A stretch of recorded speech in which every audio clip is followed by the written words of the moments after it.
Hey, what's up guys? It's Artbook Addiction here, and we're here with a new Artbook review. So today, we're going to be looking at Frederick Remington, the Masterworks, okay? Or basically, the art of Remington, okay? If you guys don't know who Remington is, he is basically the creator of the modern cowboy, okay? He basically created the idea of the Wild West, all right? A lot of the paintings that he created would go on to be inspirations for a lot of movie directors, a lot of people who basically had an idealized version of the Wild West, okay? And as a result of his work, we now have cowboys in their modern iteration, all right? You know, he's not really the creator of cowboys, okay, but their depiction in modern media, okay? Similar to how Haddon Sunbloom created the modern Santa, you know, before Santa wasn't really like a fat guy who was jolly and all that stuff, right? But because of his work, we now have our modern depiction of Santa as the way he is, right? So, I'm really excited to show you guys his work.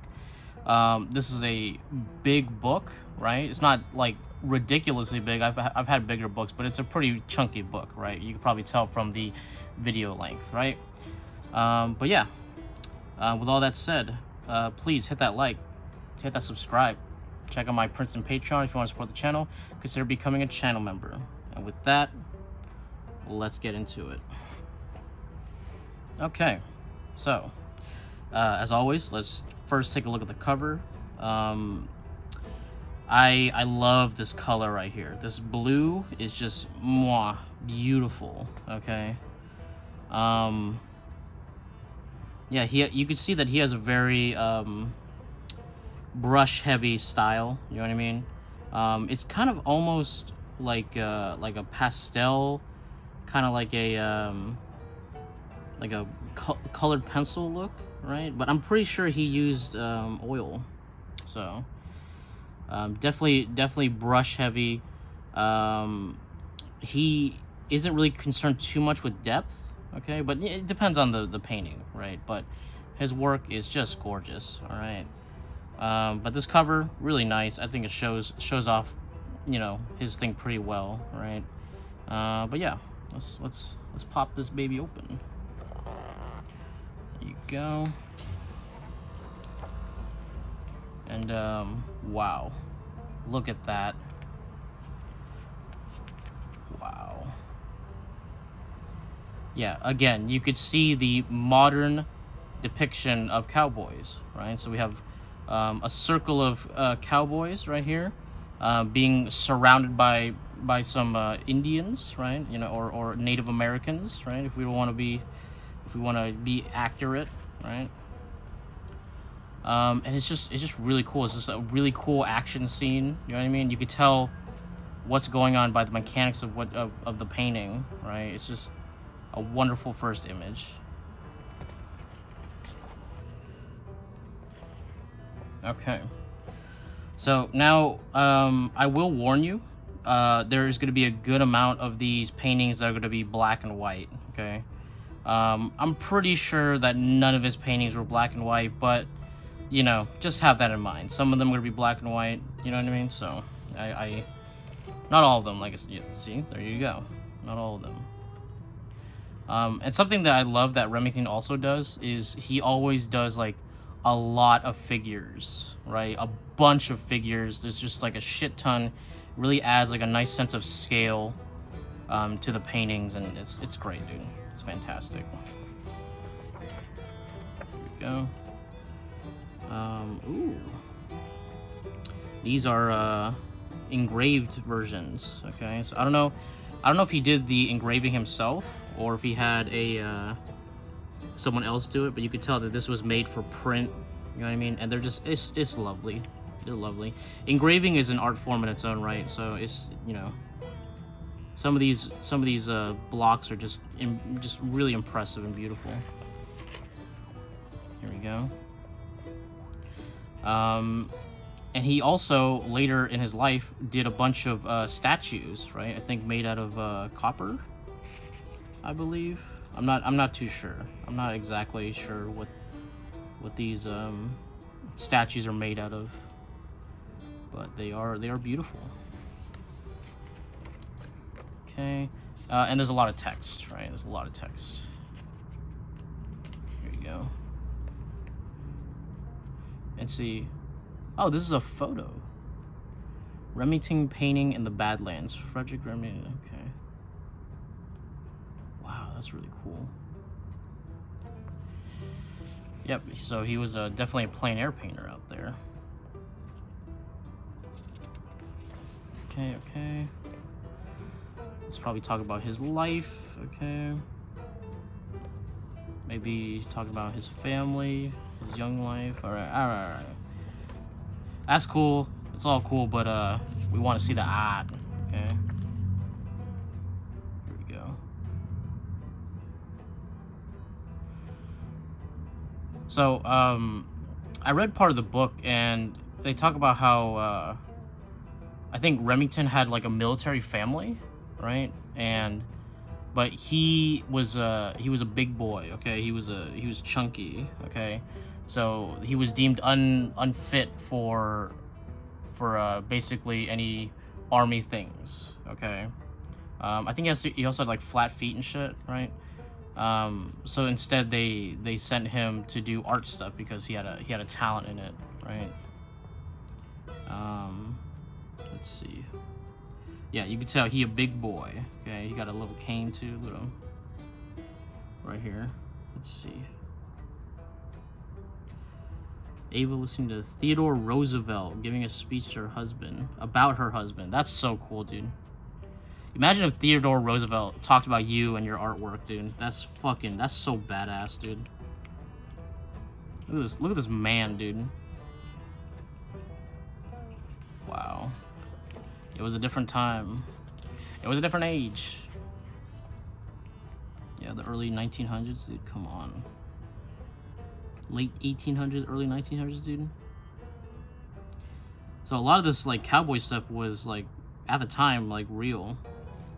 Here you go. Remington painting an Indian trapper. 1889. Wow.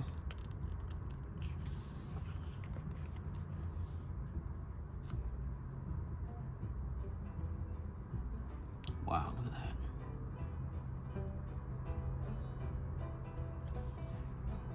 Giving the butt. Okay, he's ran out of ammo. He's gonna the fighting with the weapons now.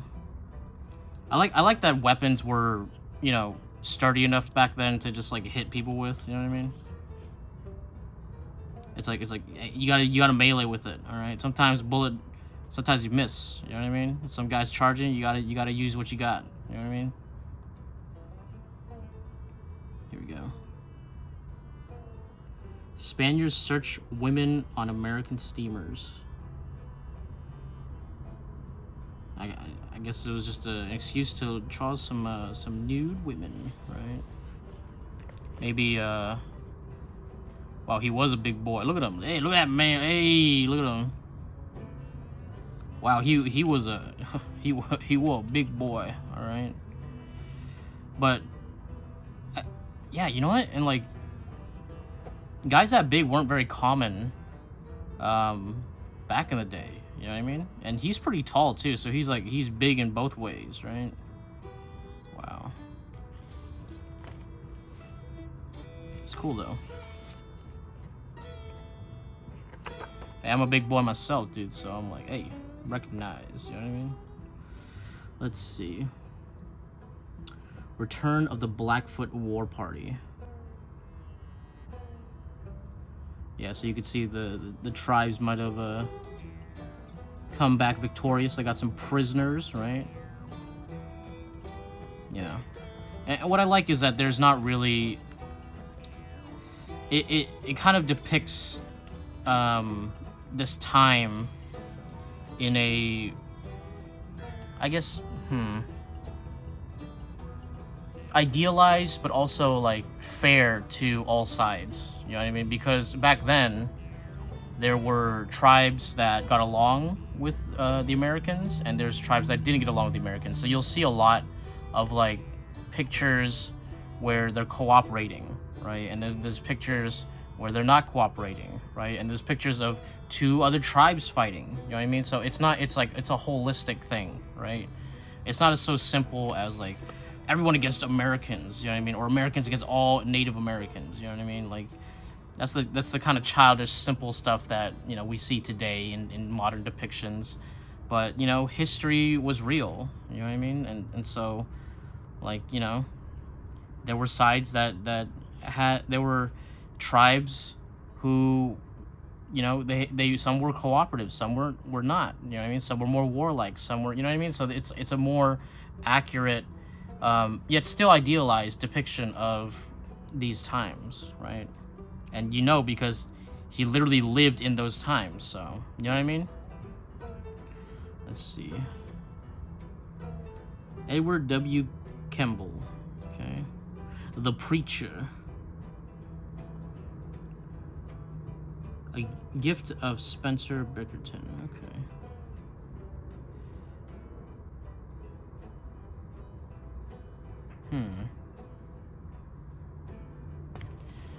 I wonder. So was it a gift? Was it a gift from Remington, or was it a gift to Remington? Let's see. Edward W. Kemble, because the Kemble thing is right here. So, okay, I'm assuming that this was given to him, right? And this is a drawing by Kemble, because you can see that there is a Kemble's signature right there. Let's see. Oh, this is a drawing? Oh, it is. Wow. I thought it was a photo. Let's see. Pascal Adolphe Jean Dagan Beauvert. Nude Study of a Man. Wow. That's a really good one. Whoa! Dude, look at that. I guess they're talking about other artists at the time, or maybe artists that were alive and help inspiring Remington's work as well. Let's see, what is one called? Forging the Shaft. Whoa, dude. Look at these men, dude. Okay, this is manly as shit, dude. Wow. Look at it. Look at all these figures. Look at, like, even the woodwork is fantastic. Wow. This is an oil? Oh my goodness. 52 by 73. Okay? That is ginormous. Okay? Wow. Wow. That's like a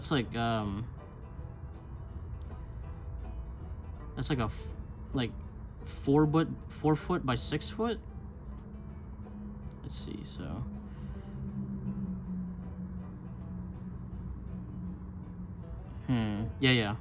yeah, 4 foot by 6 foot. It's like a little bit bigger than 4 foot, so it's like 48 plus another 4 inches. So wow, that is really big. That's a huge painting, dude. That's so badass. I love it. And it's an oil. Oh my god. Let's see. J. Alden Weir. Oh, I know about him. 51 by 71. Dude, these paintings are big, dude. Wow. Dude. Man, art was different back then, man. James McNeill Whistler. Okay. That's cool. These are all fucking cool. Thomas Eakins. This one, I like the horse. I don't really like the background that much. It's kind of like, it's like melting a little bit. You know what I mean? Jean-Léon Giron. Jean-Léon Giron. Okay, let's see.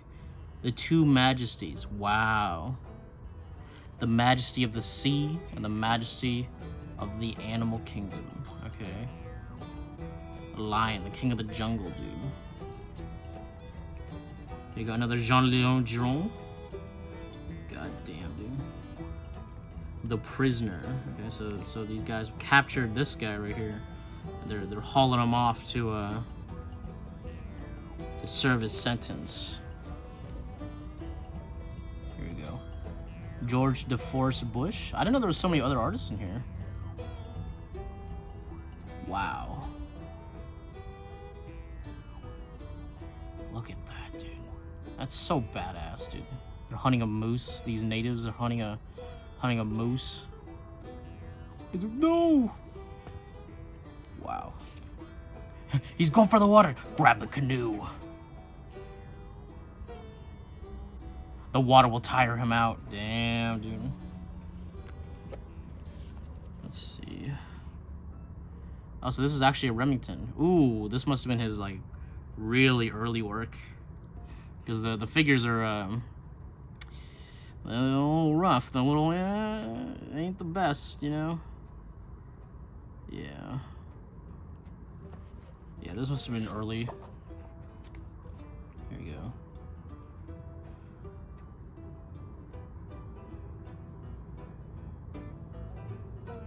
Wow, look at that. Got the Civil War going on right here. Dude, that's so cool. Model pose on a wooden barrel. Oh, okay, so this is how he got models for people on horses and stuff. That's cool, dude.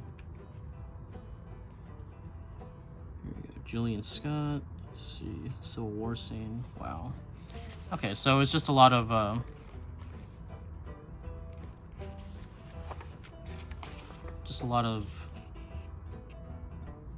paintings by other people, right? I remember this painting. I've seen this before. It's very, very mystic.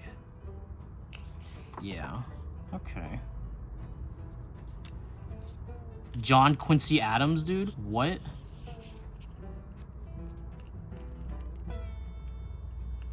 Like the John Quincy Adams? Or is it like, no. This is from the 1800s. Yeah. 1830? Maybe, I don't know. Maybe just a guy with the same name. Yeah, these paintings are great. Okay, alright, come on. Let's get to the Remington. Here we go. There's my boy. Wow. Ooh! There you go. Alright, now we're fucking getting into it, okay?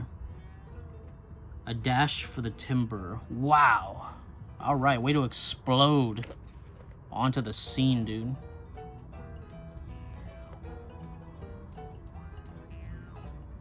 Wow, I think this guy just got hit. He's, he's just lost all control, dude. He just got...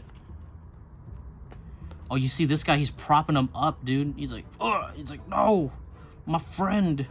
And they got the guys in the rear, blasting, dude. Look at all this dust and like, oh, wow. Wow, look at the shadows. Look at how blue they are. That is fantastic. Wow. My God. Look at those horses. Man, they're so dynamic and so... Wow. Now that's a motherfucking painting, dude. Holy shit. Wow. Sometimes when I'm doing my work, I kind of get a big head. You know what I mean? I'm like, yeah, dude. I'm pretty fucking good, right? And then I see works like this, and I'm like, I ain't shit, dude. I ain't nothing, dude. All right? When you see the works of the masters, you're like, all right, okay. Maybe I suck ass, dude. But that's okay. Oh, look at this little cut on the horse. Wow. 48 by 84. Wow. That is ginormous. Holy shit. That's a 4 foot by fucking like 8 foot, dude. Wow. I guess a little bit less than 8 foot. But wow, that's amazing. I mean, actually, significantly less. Never mind. I was doing the math. Let's see. The last lull in the fight. Look at that. All the horses got shot. A lot of the boys are dead. But 3 men stand. this guy's banding himself up. He's like, fuck it. This is some manly ass shit, dude. You know, this is some fucking like. Wasn't pretty, but we made it through. I saw men who I loved, cut down before me, and I had to stay strong for the men who were still alive. And by the end, only 3 of us made it, and the others in Valhalla. Damn, dude. I've got a close-up, bro. Come on, look at that. Look at that, dude. Look at that energy going on right here. Wow.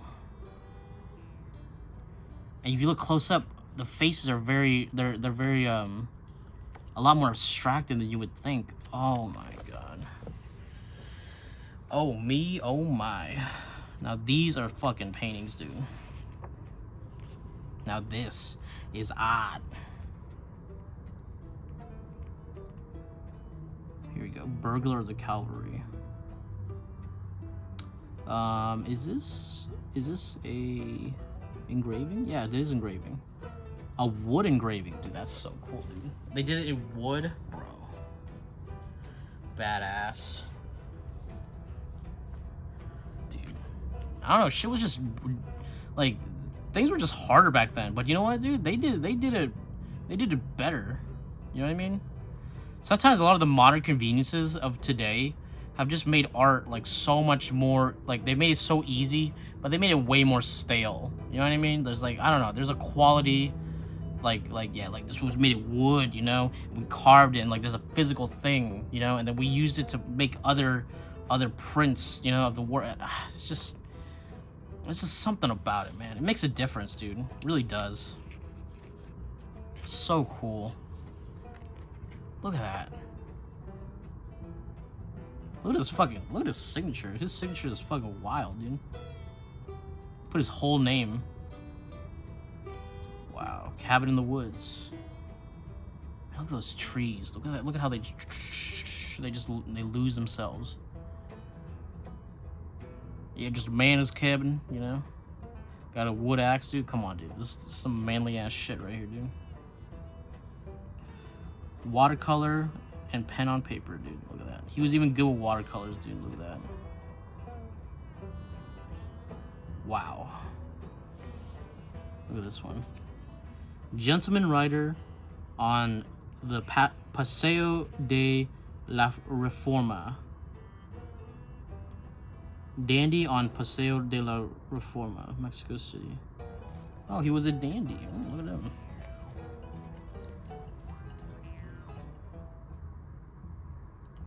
Wow.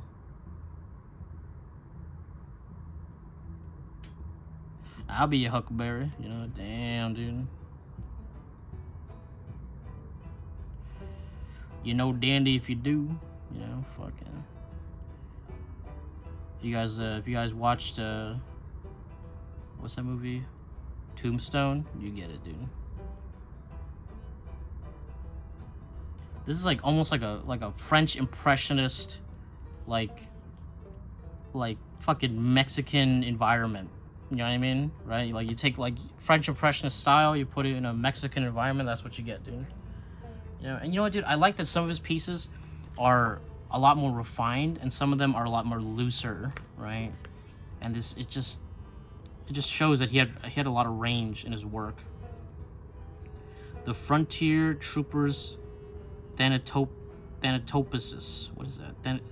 Thanatoposis? I guess. Thanatopsis? Yeah. What does that mean? Oh, he's looking at the skull and he's like, poor Yorick, you know. 28 by 21. Okay, so it's a smaller painting, right? You know, that's still pretty big. You know what I mean? For most people. You know, so you study for the last lull, so you can see he drew out these horses and wow, dude. Look at that. The scout, friends or enemies? Wow. Look at that vast fucking like tundra landscape, dude. Just sheets of white, dude. Okay, and you can see in the far reaches there are some there's an encampment, right? And he's like, are they friends or the enemies, dude? That's look at those. You can see like snow falling just so delicately. Oh my god, beautiful. It's such a simple composition. You know what I mean? Just it's like it's almost like a. You take this, it's almost like he's in a blank canvas, dude. Wow. And here you have the opposite, where it's just so many things going on. Just but you know, you could really feel the energy of like this encampment right here. A cavalryman's breakfast on the plains. Wow. You got all these guys, you know. Got my breakfast going. You got my eggs. I got my bacon. You know. Got my what is it called? Got my hardtack. You know, making some what is that stew? Hardtack stew or some shit. You know, some porridge. You know, they get the hardtack and they break it up, put some water in it. You know what I mean? Soldier's stew or some shit like that. Wow. This is so cool, dude. And again, like, really looking like and this was like just right after the war. So, you know, he's just depicting what happened at the war and like his depiction. Maybe he had like stories from his father or something, and it's just like, oh my god, it's so cool, dude. So fucking cool. Look at that. Okay. Let's see. Painting the town red. Okay. So we got some hooligans coming in. Ah, bah, bah, bah, bah, bah, bah, bah. You see, damn, they're causing trouble. Alright, causing a ruckus. I guess that was an inspiration for this one right here. Let's see. Cowboys coming to town for Christmas. You know, they're hooting, they're hollering, dude. I guess this is like you know, inspiration or something. You know what I mean? Because obviously it's too. Oh my god. Oh my. I forgot what I was saying, dude. Okay. Aiding a comrade. This guy just fell off his buck, you know. And then this guy is like, whoa, hey, whoa. Look, he almost got stomped in the face by the horse, dude. That would have been horrible. You see this guy, he's coming in, grabbing the horse, like trying to like stop the horse, and he's like, whoa, I'm gonna stop it. I'm gonna help out my comrade. Damn, dude. Dude, I love that combination of this like Naples yellow with a little bit of red, you know what I mean? And then he has like this kind of like a cobalt blue shadow, and it's such a light shadow. Like it's there's very little contrast in it, but the temperature difference shows the shadow. It's like, that's just beautiful, dude. Just beautiful. Wow, look at that horse. So majestic. This whole image is majestic, dude. Here, conjuring back the buffalo. He's like, where are you, buffalo? We need you. We love you. You sustain us, dude. Wow. This image has got power in it too. You know what I mean? Look at all these buffalo skull, you know. Dude. Shouting to the heavens, dude. Where are they? What happened to the buffalo, dude? Damn, it's sad that they're gone now. You know what I mean? They used to, until they were hunted to extinction. You know what I mean? Like, damn, dude. That's I think that was a mighty mistake on America's part. That's for sure, dude. I think we could all agree that, it'd be great to have some buffalo around. You know what I mean? Wow. Are they still around? I can't. I feel like they were hunted to extinction, right? At least here. I think other places there's still some buffalo. Here you go. In the lodges of the Blackfeet. Wow. Oh, so he actually went to like native camps, right? And met them and saw them and lived amongst them a little bit to see the people and see what they wore, to create the authenticity of the work. That's so cool, man. Wow. That's so badass. The French trapper. Look at this guy.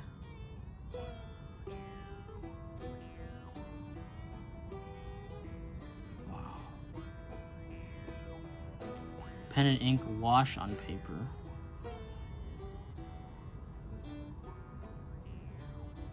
Wow, he was good with ink too. This guy's just fucking good, man. This guy's just fucking good.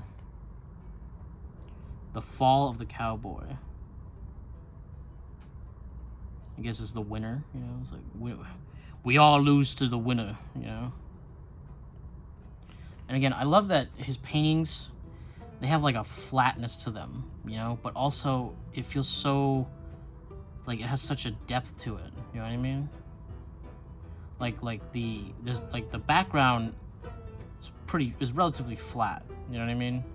But then you look at the horses and it has like this nice depth to it too. So it's like this cool interplay between like silhouette and the background. It's just wow, so cool. The blanket signal. Look at this motherfucker, dude. Yeah. And again, you see natives. They used rifles too. They traded with the people for weapons, right? They're like, hey, sometime gun better. You know what I mean? Sometime the gun just work better, man. So cool. He got the cowboy shit going on, but he still carries his native garb, but it's like a combo. It's like a native cowboy, you know what I mean? So cool, dude. He's carrying this big blanket. My banner. Wow. Badass. Northern Plains Indian Artifacts, Remington Studio. So he collected some props from the natives that he met. You know what I mean? He's like, oh, let me see those shoes, so he could use these as props. You know what I mean? So cool. Look at that. So we got early studies of the French trapper. Nice. Percussion trade rifles. So you can see that when they got rifles, they would make them, they would ornate them with details and stuff, beautify them, make them their own. Awesome. So cool, dude. Here we go. So here is the actual Indian trapper painting. I wish it was bigger, man. I really wish it was bigger. A lot of this stuff is just a lot of text, and I'm like, come on, guys, forget the text. Let me see the fucking image. Let me see let me see it blown up, dude. Yeah. So I'm sure for you guys it must be a little difficult to see everything. So I'm sorry about that. Okay, let's see. The drawing of the black bean. So what does that mean? Is it like a raffle?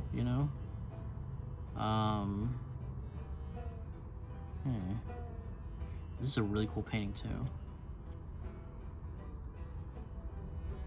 I love that there's like the Mexican cowboys, they got their own style going on right here. Wow.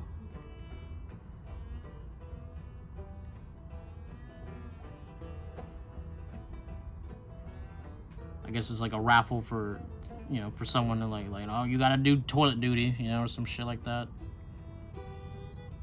That's so cool. And I'm sure these were like authentic outfits too, so because like, you know, you could tell that he really cared about the authenticity of things. Let's see. Method of sketching at San Carlos. San Carlos. Let's see. 3 3/8 by 3 inches. So this is a tiny. It's like fucking tiny ass drawing. So damn, dude, he could even do it when it's small. And there's people in the comments going like, 3 inches is pretty big, you know. It's got a good personality, you know. It's you know, he's got a lot going for him. You know what I mean? He's got a good career. You know, 3 inches. That's a big size. That's huge. I'm like, all right, you know, delude yourself all you want, you know. Let's see. Unexpected shot. Pen and ink wash on watercolor paper. Wow. This is watercolor? Dude, that's dynamite, dude. Look at that. And then he adds this like little bits of paint, you know, a little bit of that blue in there. Just a hint, just and it just adds this nice accent. I don't black and white plus accent color is just beautiful, dude. Beautiful way to work, dude. Wow, that's so cool. Look at that. That's so badass. That's so badass. Through the smoke, spraying the daring soldier. Yeah, so we got some lines right here. You know what I mean? They're like, bah, bah, bah, bah, bah, and like this one motherfucker, he's like, you know what, dude? I'ma charge those sons of bitches, dude. Ah, dude. And you know, dude, like you'd be like, he's gonna get cut down, right? But there are a lot of times where one crazy motherfucker gets through, and he murders like fucking like 10 people, and then like everybody else is like, oh, holy shit, you know. And that's how legends are born, dude. Okay. Right? He's like enough of this fucking bullshit. I'm tired of sitting next to this rock, dude. I'ma just charge these guys, dude. Okay. Pistol in hand, rifle in the other arm, dude. Dude, come on. He's gonna Max Payne that shit. Wow. Badass, dude. Now that's a leader, dude. Okay. Now that's a captain. So cool. Here we go. Porch at Tampa Bay Hotel. So I guess they're at the Tampa Bay Hotel. And they're... Wow. Ink wash. So this is actually... There's just some loose ink, dude. Man, this guy's so good, dude. Damn. Wow, look at that.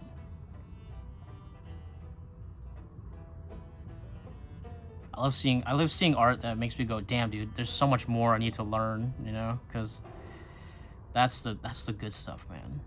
You know, there's two reactions to greatness, man, to be inspired or to be in fear, okay? And I'm inspired, dude. Whenever I see it, whenever I see a piece, I'm like, wow, I suck, dude.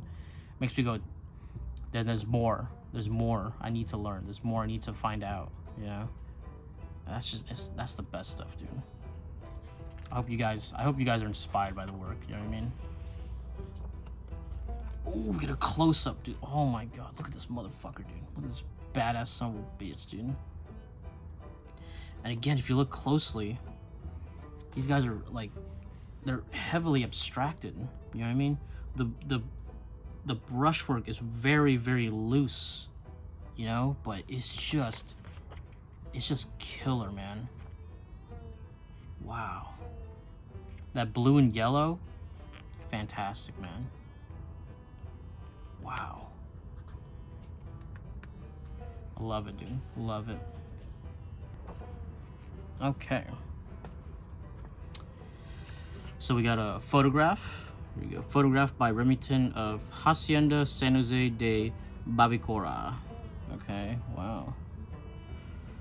And then we have the painting underneath, and you can see that the composition, the result is actually fairly different.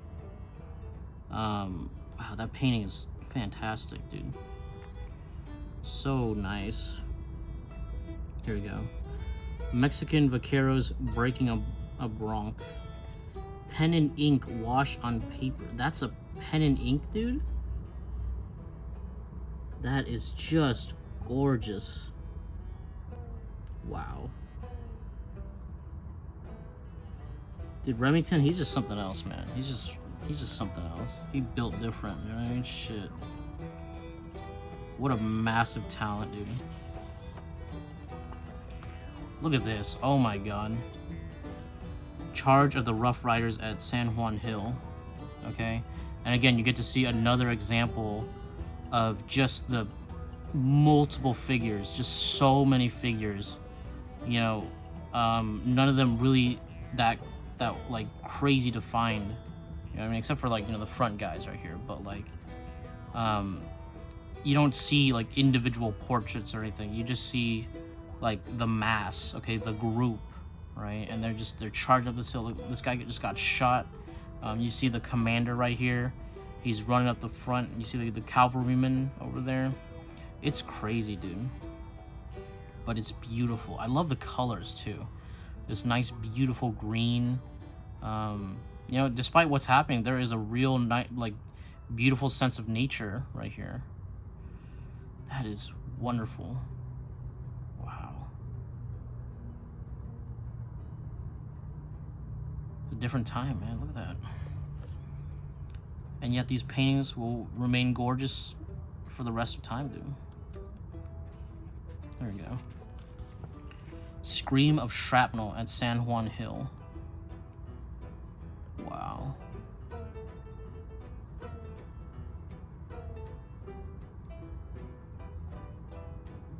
Yeah, so I'm guessing like a cannonball just dropped or something just dropped, and then they're like, oh shit, and then everybody's like, get down, you know? And they're just freaking out.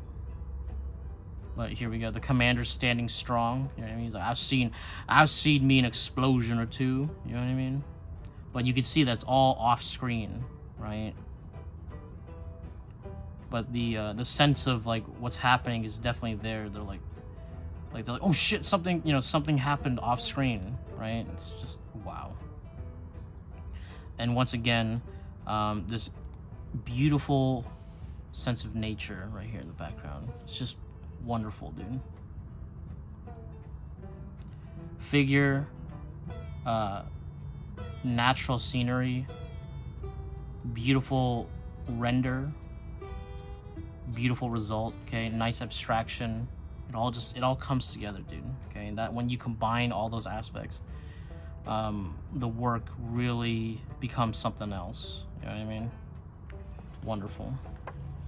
Oh, and narrative. Okay, a very important part. Narrative. Here we go. Frederick Remington, a peccary hunt in northern Mexico. Peccary, what is that? Remington on horseback, Canton. Okay. So yeah, you can see that he was using this picture as reference and himself as reference. Wow. They're hunting this like this pig thing, I don't know. Wonderful. And I guess he used this other horse as reference as well. I like how good he is with horse anatomy, dude. He's like, you know, he's just like, I like painting horses, you know. I like the horses. I like painting them, you know. Shit. Wow. Here we get a close up of the charge. And it's just wow. That's just insane, dude.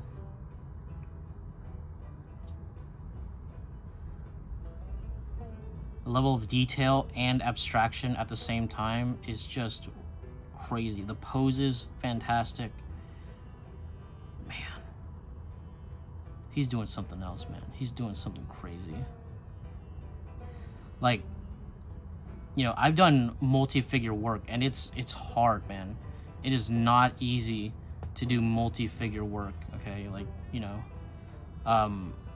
like the most I've done at the same time is five people, right? But this guy, he's got like fucking like 20, 30, 40 figures on the screen.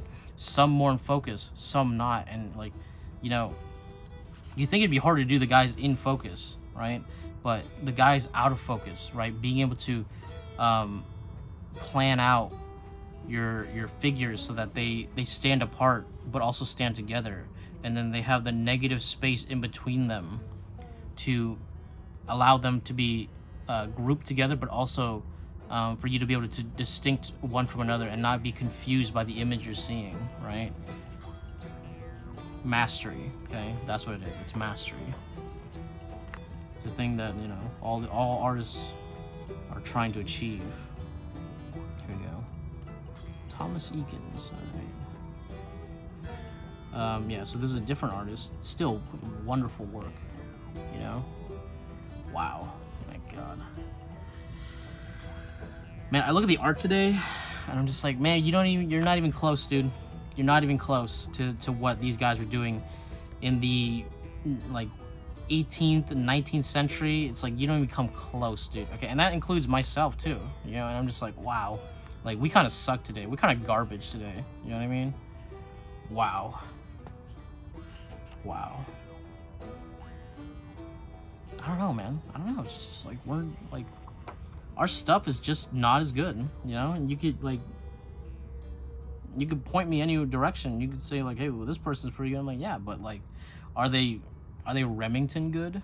You know? And it's like, yeah, and then they're gonna get real quiet real quick, you know what I mean? Right? And it's like, man. Here we go. We have the full painting of the shootout, you know, between the natives and the Cowboys, right? Wow, so cool, dude. So badass. What's this first one? Here we go. Missing. Okay, so these guys are looking for a missing guy, right? We just had a head count. We're missing someone. Here we go. The Pursuit. No. Opposite top. This is the Pursuit. Okay, so the Pursuit. 20. What is he? Missing. This one's missing. Okay, so they captured a soldier. He's missing now, right? Let's see. And this is, let's see, the Intruders. All right, yeah. So these guys, you know, they came to the wrong territory, man. They came into, you know, I don't know what tribe it would be, but you know, they came into native territory, and they're gonna die. All right, basically, because the Wild West is brutal. All right, out here is brutal. Ain't a nice place for city folk. Yeah, damn, dude. Look at this painting, dude. Again, just so many figures. Okay, and oh my God, it's just so wonderful. And this beautiful nature scene. It's just like, wow, just wow. You don't see stuff like this today. You don't see it. Okay. You know why? Because it's too difficult. Okay, it's too difficult for you know, people aren't willing to spend the time to make works like this. You know, it's I don't know, man. It's different, man. It's just, I wonder how long it took him to do these things, because these are like, a lot of these paintings are humongous. Okay, wow.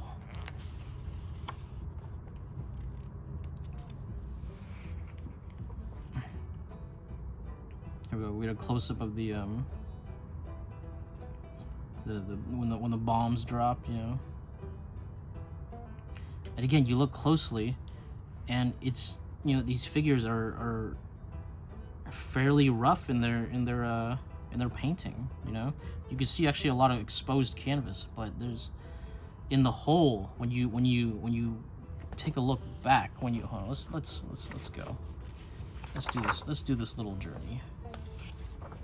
Let's see. I'll show you guys. Okay. So, see, far away, as like realistic as it can be, right? As like what the hell, you can't even imagine how realistic it is, right? And then you walk up close and you realize, oh yeah, it is a painting, you know? Oh yeah, well, clearly, you know? And that is the illusion of art, dude, okay? Right? Look at that. So, you see from far away, wow, like, it's like basically a picture, but at the same time, it's not, okay? And then you look closely, a lot of abstraction, a lot of strokes. You can clearly tell it's a painting. And that's when art is at its best, okay? Right? You don't want to be able to zoom in and figure out what it is, okay? You want the illusion, okay? That's when painting is like fantastic, dude, okay? It's when you look closely and you're like, you just see paint, but from far away, you're like, whoa, look at that, dude, you know? Oh, is this a studio? Let's see.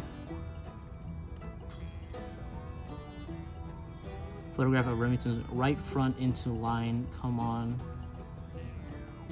Painting, okay. Probably in William Kurt's studio, New York City. Okay, so this is not his studio, this is somebody else's studio. But look at the size of that painting, dude. Okay? You get what I'm saying? Okay? Nobody does this anymore, okay? This is too big, okay? Holy shit. Like, I've done some big ass paintings, okay? Right? Like, I did a, let's see, what is it? 3 foot by 4 foot, you know? Right? That's huge, okay? And like, it's highly detailed, you know, it's like, you know, but look at this one, okay? Just like the size of a room, okay? They didn't have cars, they didn't have nothing, they didn't have photographs, they just had grit, you know? And a sense for art, dude, okay? And a love. And just like, oh my god, dude. Oh my god, look at that. That's just, that's beautiful. Even from far away, it's like just seeing the size of it, it's just like man, they were just different back then, man. They were just like, wow. Art was just on a whole nother level back then, man. It makes me want to go like, you know, I need to paint bigger. You know, I need to go bigger than this, dude. I need to fucking, like, I need to have like a fucking, like a room, like the painting the size of a room, dude. You know what I mean? Like, shit, dude. Come on. Bro. Wow. Okay, so. Captain dodges colored troopers to the rescue. Okay. So here we have, you know, a painting of a troop that is, you know, full of, you know, what they considered colored back then, right?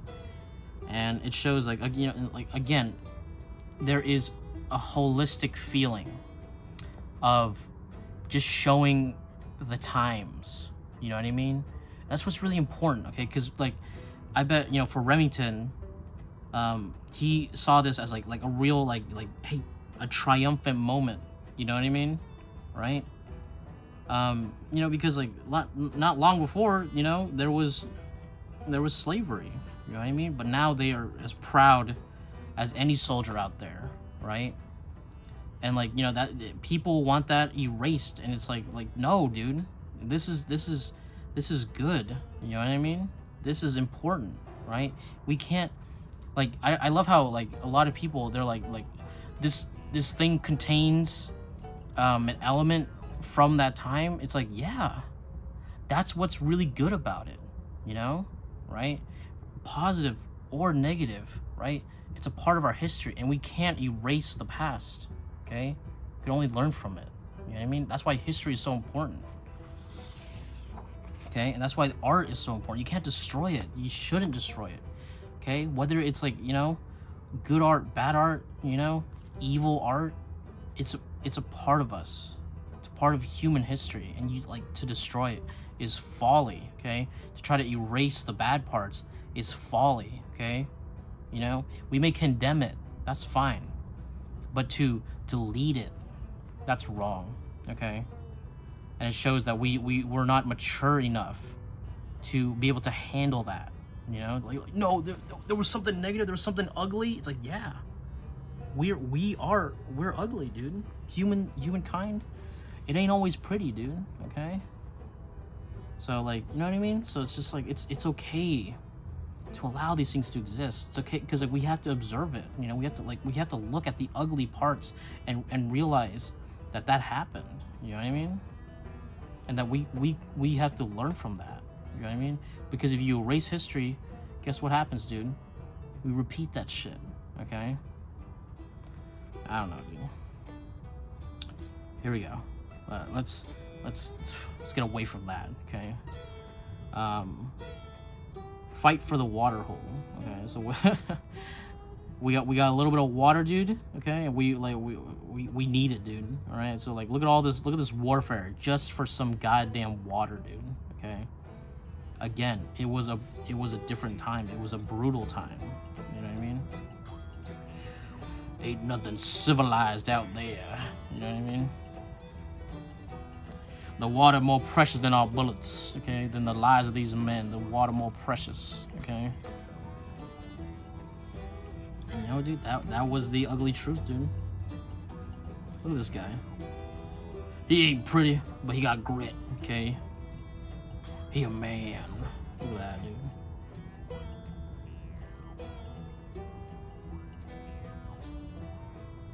And it's funny because, like, in a more savage time, people treated each other better, you know?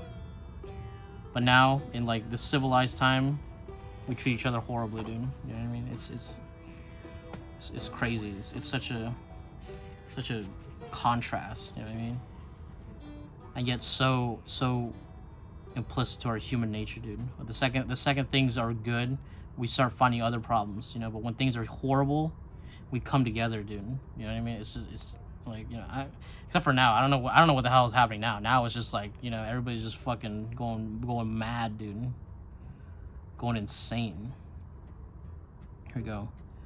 The Trooper, 48 by 34. That is a big ass painting, dude. Okay. Wow. That is a huge painting.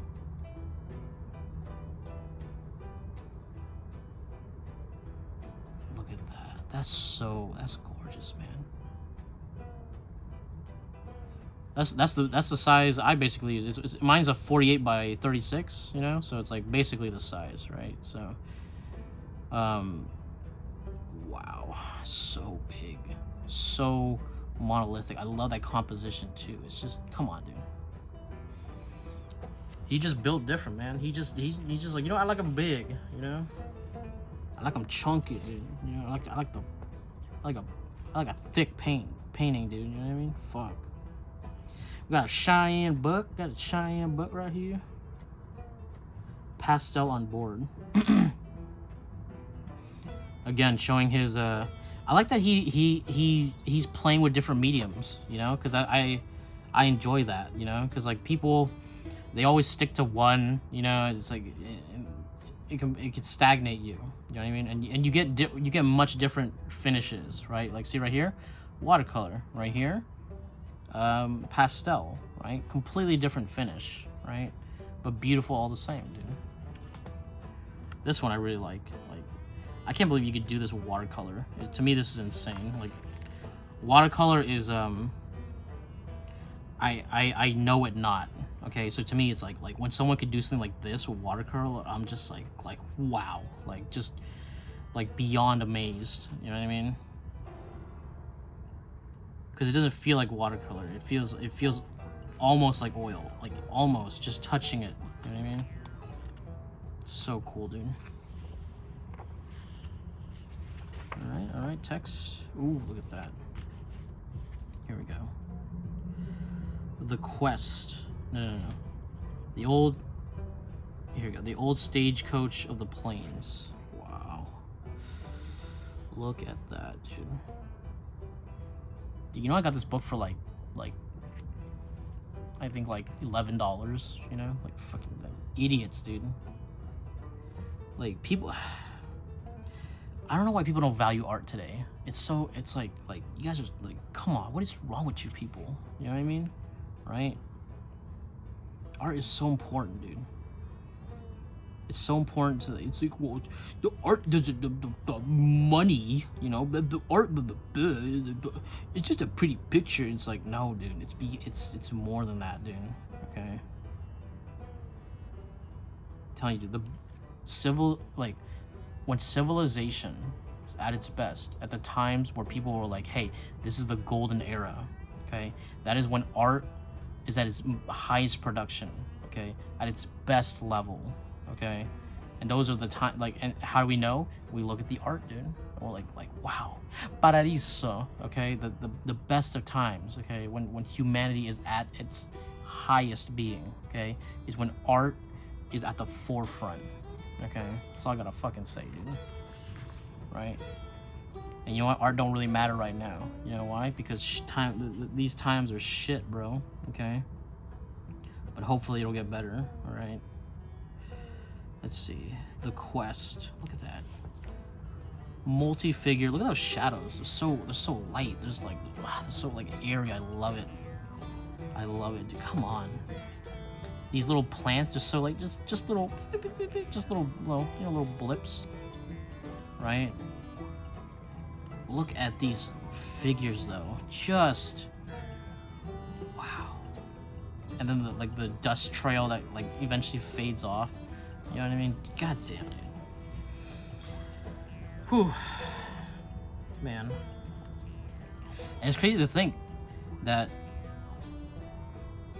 these paintings were made before, like, you know, Norman Rockwell, like, he was probably really inspired by these paintings, you know?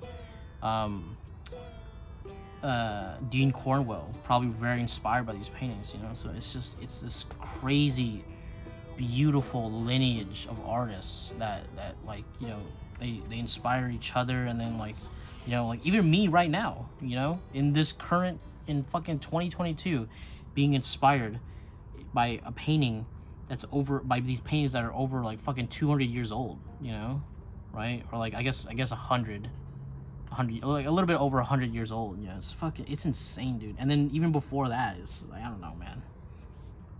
I stand in awe, dude. I stand in awe of the lineage of artists, dude. And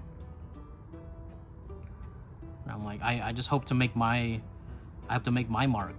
You know what I mean? And to continue that line, and like to be like, hey, you know. Even our generation of artists was worth something, you know? It was worth adding to the pantheon, okay? Here we go. His first lesson. So I guess, this guy's learning his first breaking of a bronco, you know? And then this horse, like, he's like, no! He's having none of it. He's like, I'm going crazy, bro. I'm going mad. He's like, and he's kind of like, he's like, you gotta grab it.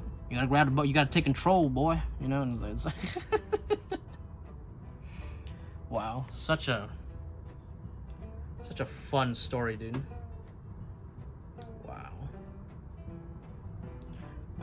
In Fort Worth, Texas. This is where the painting is. That's, of course, it's so appropriate, you know what I mean? Beautiful. Okay. Whoa, look at that, dude. What a cool color scheme too. Like this green and yellow, and then you have this one little strip of blue. That's beautiful. Wow. Oh, there's a hunter right there. I didn't even notice him. He's very hidden. I don't know if you guys could see it. It's probably like even more difficult for you guys. Wow. That's really, dude, that's such a cool concept, you know, like the hunter hidden in the boat, you know what I mean? In the brush. In the composition, he's hidden himself. That's badass. Wow. We got another canoe one. Let's see. Evening on a Canadian lake. That's so cool. I love his like compositions. They're very horizontal, but they're also like, you know, they got this nice cool like slight like diagonal to them as well. Awesome, dude. I'm a very like horizontal composition type person, so like I get it. You know what I mean? Let's see, what is this? Untitled Trees on Point of Lake. Okay.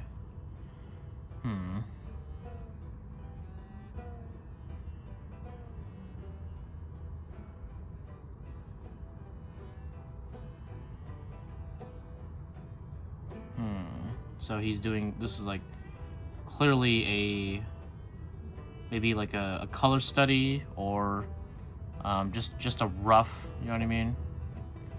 Yeah.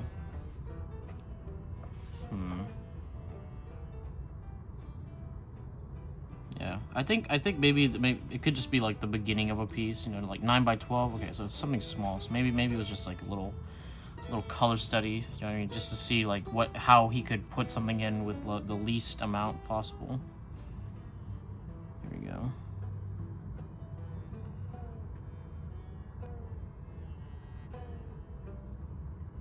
Untitled Compositional Sketch. You can see right here he's doing just a little tiny sketch with some ink, right? Just very rough, you know what I mean? You don't need more than that, right? You can kind of tell what's going on already, but he's just, you know.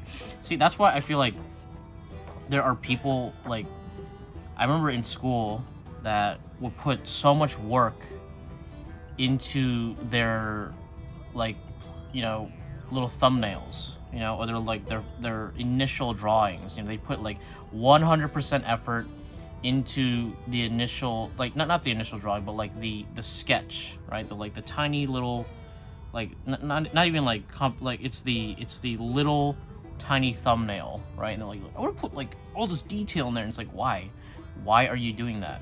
You know what I mean? It's not the finished work. The whole point of a thumbnail, okay, is to figure out what your comp is gonna be, right? So you could do that with just like rough shapes, right? So it was like, I know why it was done. It was done to like impress, okay? But it really is just like you're doing the wrong part of the process in the wrong spot. So like in the real sense, it's just being inefficient, okay? It's like you do the rough thing, you do the compositional little thumbnail, right? You know, it's like my thumbnails are like even this, they're like this small, you know what I mean, a lot of times, right? And you do a bunch of those, you figure out which one you like the most. You're like, okay, this one's working the best. Maybe you take elements from the other ones, okay? Then you move on to the line drawing, okay? And that's where you could add detail and like get everything put in its right spot, right? And then flesh things out, you know what I mean? Like, you're just taking one step and then jumping to the next step in one, and then what do? You to make a line drawing from that, you know? It's like, no, it's you're working against your own like process, right? It's, I don't know. So like seeing like something like this, I'm like, see, he understands, right? And it's like, you don't like, it's just a little thing to figure out my layout, you know what I mean? So I'm telling you guys, like, do the part of the process that you're on, make it successful, and then move on, right? Don't put other parts of the process in the earlier parts. You're working backwards. You're working against yourself. And in the long run, it's just inefficient, right? Like, don't work to impress people.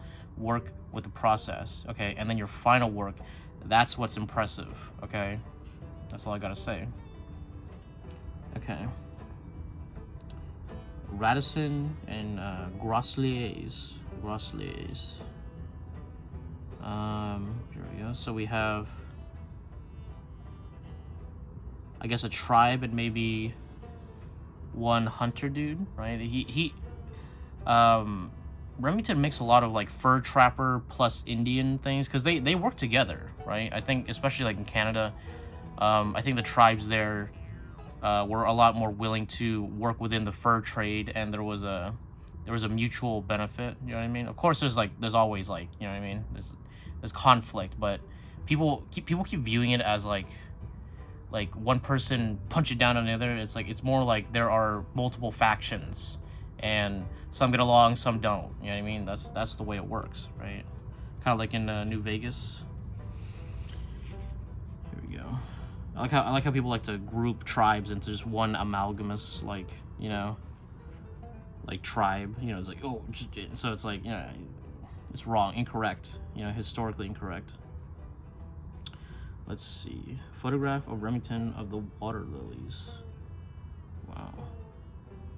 So these were black and white back then. So I'm assuming that what he would do, just like Edgar Payne, right, is he would do a color study, right? Kind of like right here. You know, do a little rough color study to figure out, like, because he could probably do some of it through memory, but do a color study.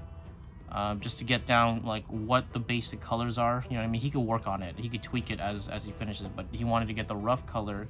Then you would take a photo, right, like this, and that's all the detail and the composition and everything right there. And then you would just combine those two things to create your final image, which, you know, in the studio, which would take much longer, right? Yeah. Dude, look at that. Cavalry charge on the Southern Plains. Wow. In 1860. Okay, and this was made in 1911. All right, which is you know, 50 years later. So this is to him, this is history, right? You know what I mean? And oh my god, that's so cool. Look how much motion is going on right there. Look how much energy is captured.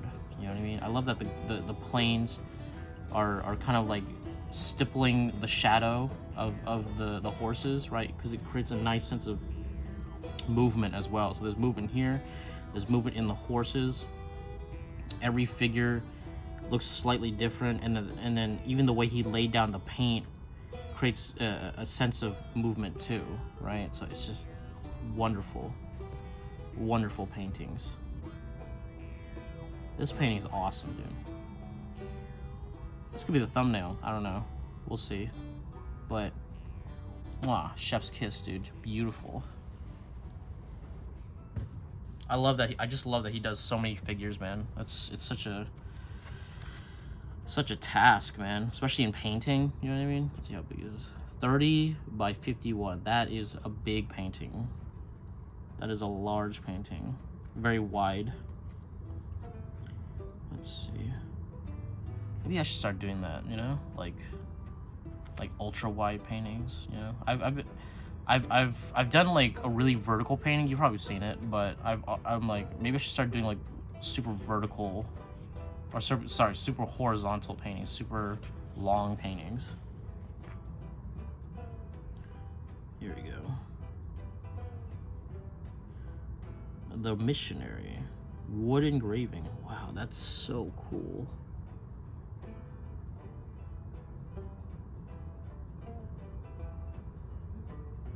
It's crazy because on a wood engraving, you have to do things kind of like backwards, you know, to get the image that you want. So you have to like, he probably had to do like the thing in like a mirror or something.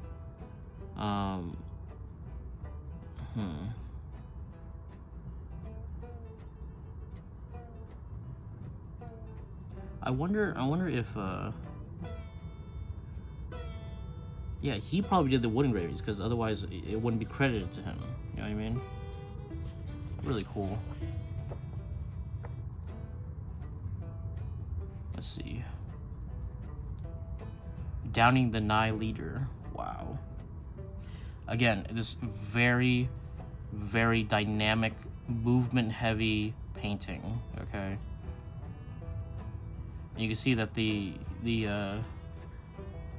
Native Americans are running down, okay, running down, and they're not shooting, they're not going for the guys, they're not going for these back horses, they're going for the lead horse, because they know that if you go for the lead horse, it will trip everything else up, right? It's like taking out, it's like, you know how in the movies when they shoot a wheel and it like just like the car flips, you know, which is like really unrealistic, but that's kind of close how it would be in a stagecoach, you know, because then, yeah, this horse gets downed, right? Then this horse has to either jump or trip over, and if this horse trips over, then you know they're gonna gunk up the wheels, right? So there's either A, they just wreck the entire thing, right, with shooting at one horse, right, or B, now they have to drag the corpse of this horse, right, and it's the lead horse, which will divert the other lead horse, right? So it's really smart tactic right here, you know what I mean? And it disables the entire thing, you know what I mean? And then you know, you have the other guys probably worrying about the people shooting, you know what I mean? So it's I don't know, it's cool. And again, super dynamic composition with a lot going on. It's just badass, dude. It's just badass. Really, really cool stuff, dude. Wow. Fired on. Let's see.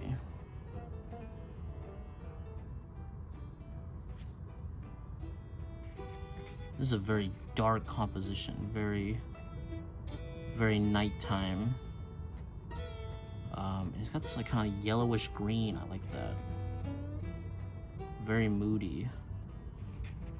Honestly, it's kind of hard for me to tell what's going on right here. So I think they were like, you know, getting water for the horses, right? And then I think this guy right here just got shot, right? And then they're like, oh shit, you know, and the horses are like freaking out. That's so cool, dude. Wow, look at that. Look how much canvas was exposed. That's so cool, dude. That's so badass. Look how rough these natives are in the background. But then you take a step back and it's all there, man. It's crazy how much canvas he left open. Because I personally, like, I cover it up. I cover up the canvas as much as I can. Because then you start getting that nice texture on top. But so cool, dude. Really, really cool. Let's see.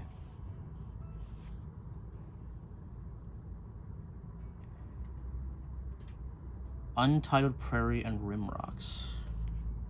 Look at that. Look at this vast, like, desert landscape, dude. That's so cool. Yeah, so you could tell that he's going out there, dude. He's out there, you know, photographing, probably doing a lot of color studies, you know what I mean? So that was just the process at the time, right? Because Edgar Payne, he did the same type of process. I think it really, really worked for that time. And you know, it's crazy because their studies were actually much bigger than what people would do now. People would usually do like a 9x12, but now you see these people and they're doing color studies on like 16x20. You know what I mean? Like minimum, right? So I don't know, dude. And then their paintings were even bigger than that, like 48x48. Dude, that was Edgar Payne's standard size. Like, that's 4 foot by 4 foot, okay? That's huge for painting, okay? And if you don't think that's big, right, when you see it in real life, you'll realize that that's huge, okay? Let's see. Ghost Riders. This is cool. Oil on board. So I guess he was trying something out, something a little bit different, you know, trying to make it very like hazy, and it has this really cool effect to it. Wow. See, blue and yellow, best friends, dude. Really, really great friends to each other. I don't know. I just love that. I just love the color scheme, blue and yellow together. Always seems to work. Ooh, we get some more landscape stuff. Here you go. Untitled Early Autumn. Okay.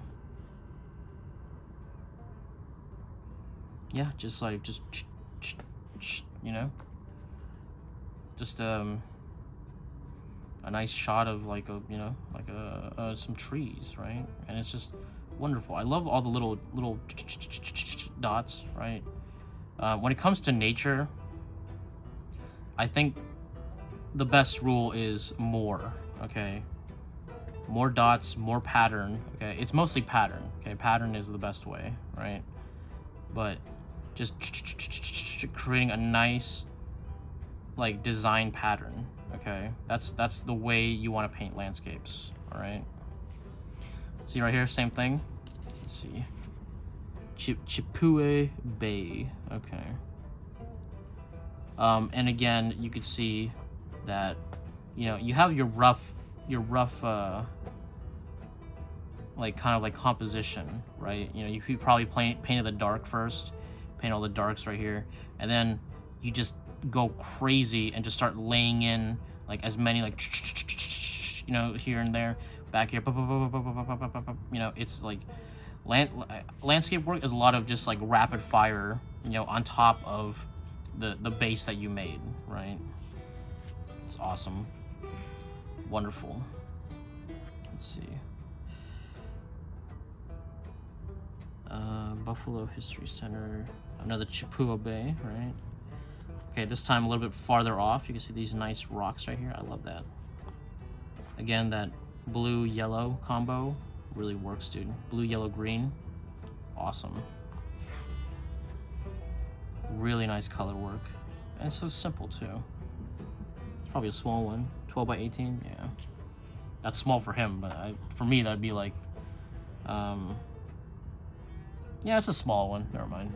I want to say it's, people will consider it like a medium size now. You know what I mean? But that's how it be, you know. Let's see. Apache Scouts listening. Let's see. So again, so we have a team of the fur trappers. Yeah. God damn this page. There we go. So we have fur trappers and the Native Americans working together, right? Or I guess were the Apache in America or the USA or in the Canada? I don't know, whatever, it doesn't matter. Okay, they're working together, right? Again, depicting things how they were and not how the movies depict them, right? Again, they work together. You know, certain tribes work together, some tribes didn't, right? That's the way it worked, right? And then, you know, like the most controversial things, tribes that warred with each other. What? They fought each other, dude? Yeah, it's like, yeah. You know, in reality, things weren't so simple, dude. There isn't movie bad guy, movie good guy. You know, it's people and their, you know, their own priorities. Wow, look at that, it's so cool. I love this shadow brushwork right here. It's like, you know, he's actually moving the shadow into the grass, you know, as opposed to the opposite. You know what I mean? And I love this tree shadow that just, wow, you know, again, very like horizontal layered composition. And I like that he chose like just dark and like this green. Okay, it's just awesome, dude, awesome. Letting the shadow do a lot of the work. You see how it like blends in with this shirt right here? It's so cool, dude. Awesome stuff, dude. Night Hall of the Cavalry. So I guess you know, they just finished, you know, being out there, and they're setting up camp, or they're maybe they're kind of like waiting a bit, you know, like seeing if the dangers pass or some shit like that. But you know, I love that blue right here. That blue against this green. That's just wonderful, man. You know, and a lot of these, like a lot of the artists back then, they depicted the sky in many colors, right? And it just works, you know. Sometimes, you know, this like a morning sky could be yellow, you know. Sometimes a night sky can just be blue. You know what I mean? You could all make it work. There are no limits when it comes to the color. You know what I mean? You just gotta know the rules, and like sometimes you could break them, sometimes you could follow them. It's all really up to the artist, okay? But you could just if you make it work, then it really doesn't matter. You know what I mean? That's so beautiful. Look at that detail. You see all the stroke work going on right here. You see that he probably used this blue wash, right? And you can see that as a result, some of the canvas is exposed, but then the blue kind of comes out here and there. Really, really cool. He's really rough with his work, which is crazy, seeing how detailed it could be, right? Wow. Really, really nice stuff.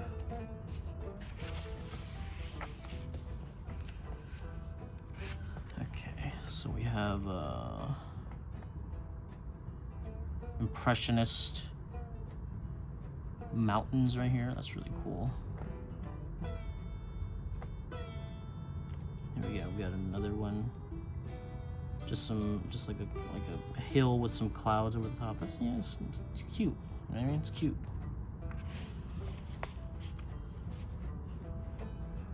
There you go.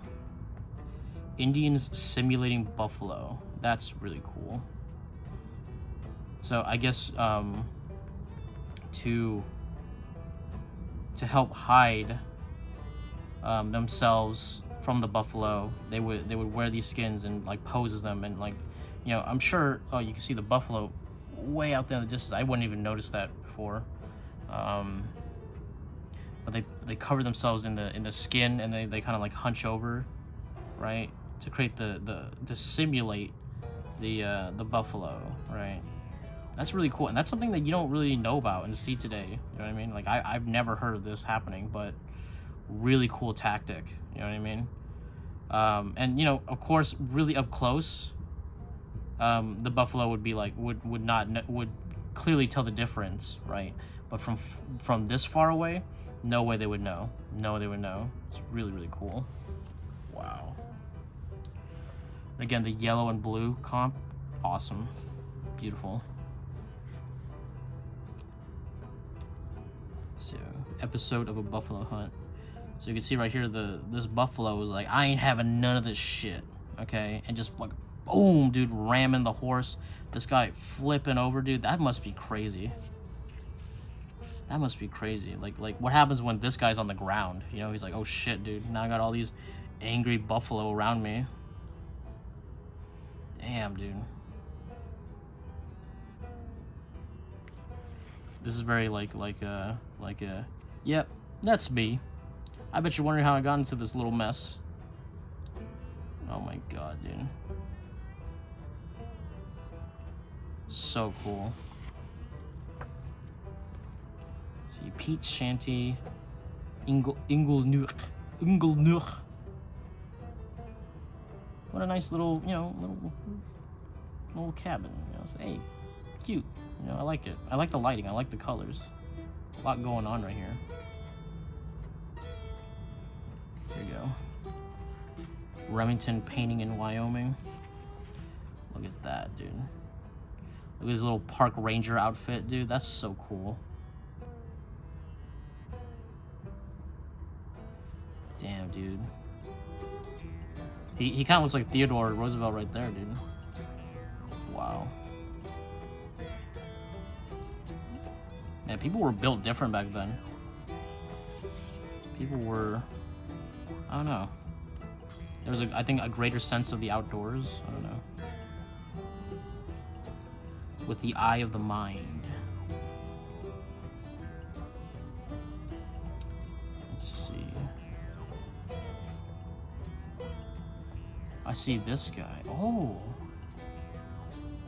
I see horses. A guy on a horse, like in the background. So maybe like they're like, this guy looks like he's like doing some kind of call, you know, with his hands. You know what I mean? And this guy is like telling a story or some shit, right? And you can see like, ooh, the horses came out of the sky, right? That's so cool. Wow. The snow trail. See, I like that we're just getting into images now, because like I'm like, hey, forget the text, all right? You know, I like knowing about his life and shit, but right now for the review, I just want these images.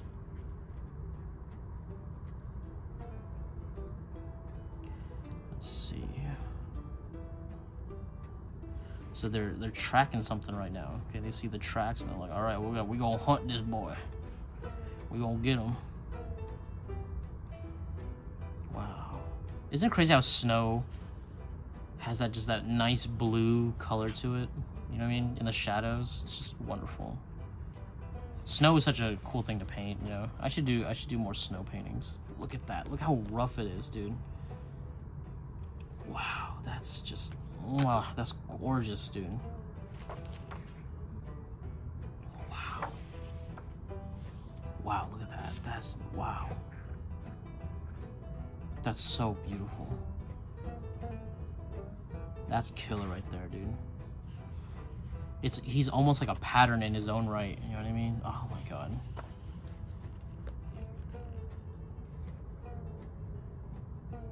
The gossip. Wow.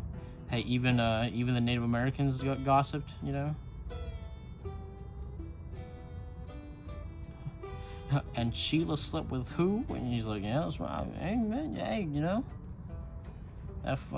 James, that dog, you know?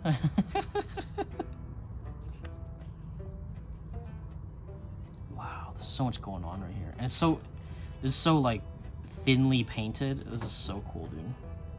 Such a, like, everything's so, like a wash. Everything's so transparent.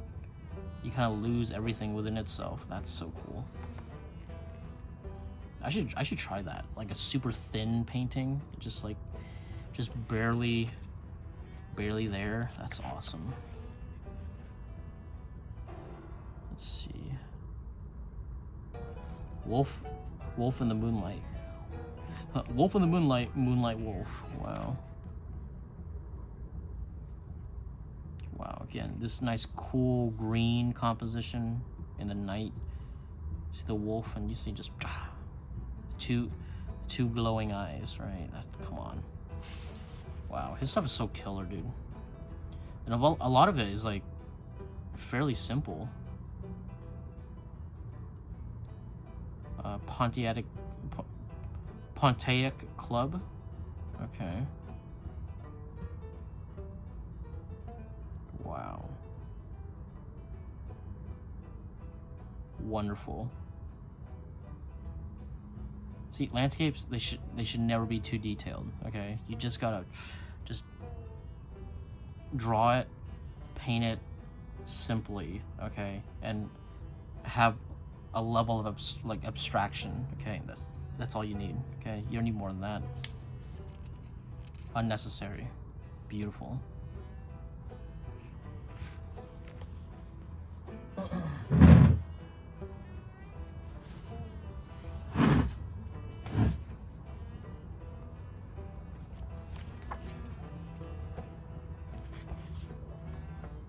Okay.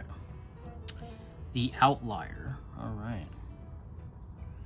So I guess he's the outlier because, you know, he's out by himself, right? Yeah, you can see this is the cover of the book, and yeah, there's a like wonderful simplicity about it. You know what I mean? It's almost like a like a storybook type of picture, right? That's so cool. Let's see.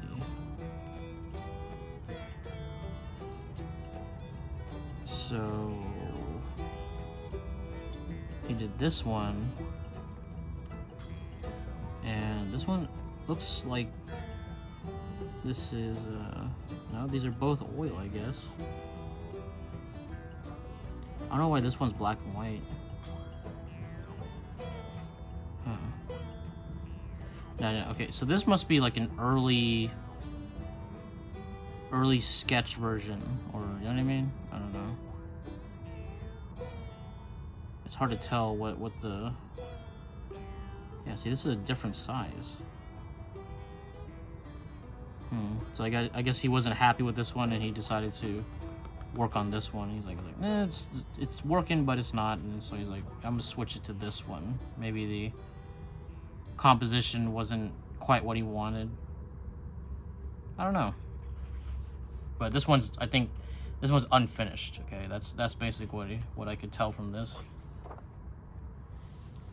All right, Remington the sculptor. All right, so we're finally getting into his sculptures, which is a whole nother phase of his career, which is really cool. And you know, it still has that Remington touch, that dynamic feel, right? That that sense of movement, okay?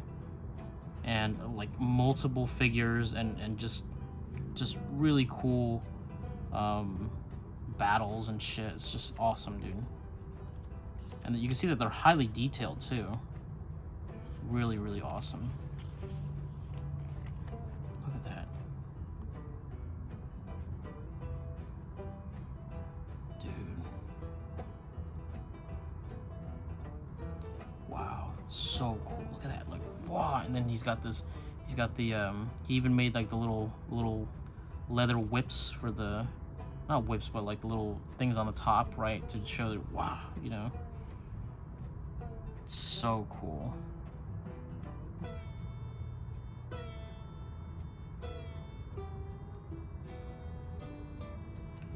Let's see. The Bronco Buster, cast 1895 to 96. Oh, so he probably did this. He probably did this in clay, and then they would do a bronze cast of it. That's so cool. Yeah, that makes way more sense. For some reason, I thought he did it all in bronze as like a like you know, you take the bronze, you're like you like you know, knock it into shape, and it's like, no, he probably did it in clay, and then they just made a cast of it. You know, they made a mold of it, and then they cast it in bronze. Really cool, dude. So there's probably like multiple copies right here. See, that's why you got like 3 different versions. Awesome, dude. Yeah, because then he could just change it after they did the cast. Look at that texture, dude. That's awesome, dude. Wow. It's crazy how accurate casts can be.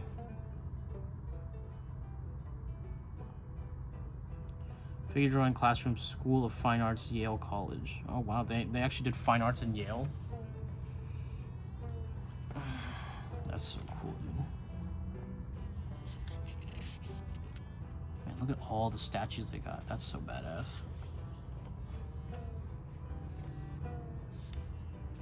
George Gray Bernard. Okay, so we got more sculptors here. I'm telling you, dude, we were so far ahead. Like right up until the postmodern movement, you know, and then like they just killed everything. You know what I mean? They removed the skill from the factor. You know what I mean? And then we lost all that advancement for so many years. You know what I mean? But you know, hopefully we can course correct. Wow, look at that. So dynamic, so many things going on right here. It's just badass, dude. Quite frankly, it's just badass. Oh, this horse, he just got bucked off, and he's trying to calm the horse before trying to attempt to get on. He's like, whoa, whoa, whoa, whoa, whoa. So cool. There you go. Rearing horse, photographed from album in Remington's collection. So yeah, you can see he's using this ref. He's using, you know, the real life ref to show that dynamic movement, you know, and he captured it in clay. So cool. I wonder if, like, when they do the bronze cast, does it start off like this, or sorry, does it end like this, or is it like when they first came out, were they like super shiny? You know what I mean?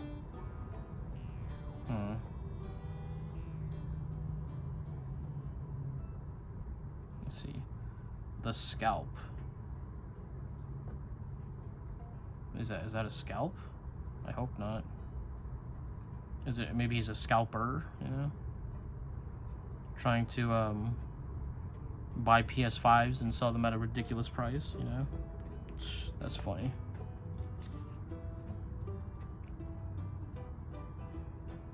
It's funny because I got an email from PlayStation that was like, oh, we have an exclusive opportunity for you to get a PS5, dude. You know, and I was like, no, thank you, dude. All right, I don't want to, like, do I want to pay $70 for a video game? No, thank you, my friend. You know, and it's like I feel like the hype for the PS5 has just really like died out.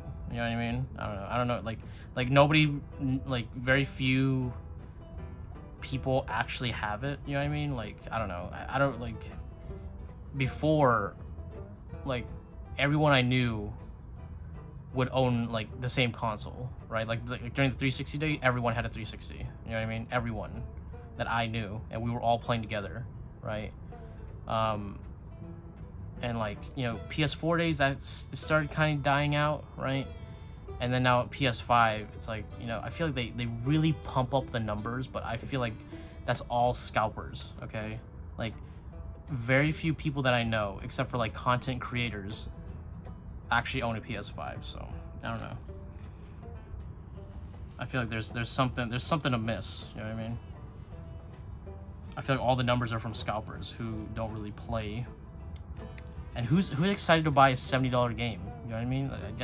I guess they are making the money, but I don't know. Like there's something weird about it.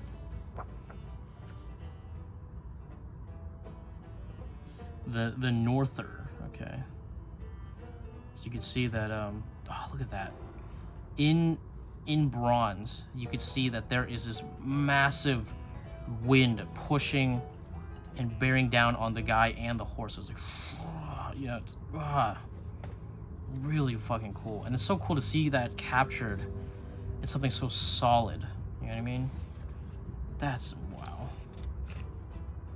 Wow, look at that.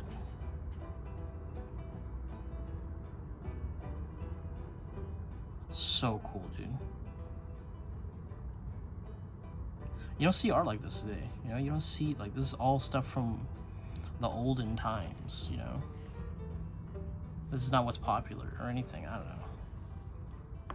I wish it was. I really wish it was, but you know, maybe back then it was this kind of stuff was for the richer class, but I don't know.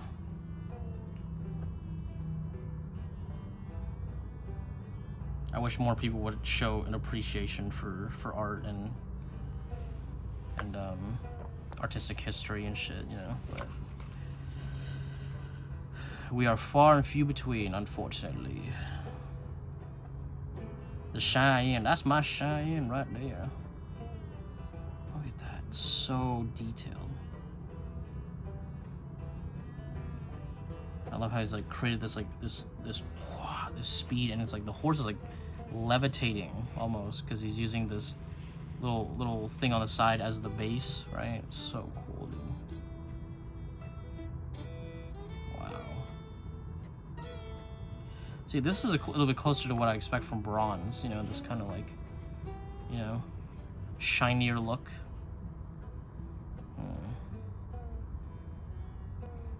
I guess they glaze it or something like that, or they hit it with a stain. Either way, really cool. Okay. So we got let's see, James Earl Fraser, End of the Trail. Okay, so this is a figure by somebody else. Yeah. Okay. Yeah. Not Remington. I'm out of here. So I'm guessing this is the backside for the Cheyenne, right? And you can see all this nice close-up detail. Wow. This is so cool, dude. You know, sculpture is it's a different kind of game. You know what I mean? Because, you know, unlike paintings, you have to make the object approachable from all sides. So it's a different game. You know, like, I'm not gonna say one is more advanced or the other. It's like it's all different. You know what I mean? It's apple to oranges, right?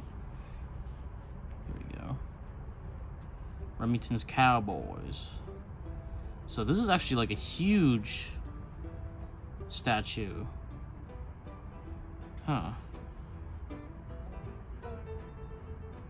Coming through the ride. This is it's the same figure. So I'm guessing, did they have a way to scale it up? Or, like, even crazier, like a way to scale it down? Or did he just do two versions, right? Let's see. Remington's Cowboys photograph taken. Okay. 1902. So looking at this, I would assume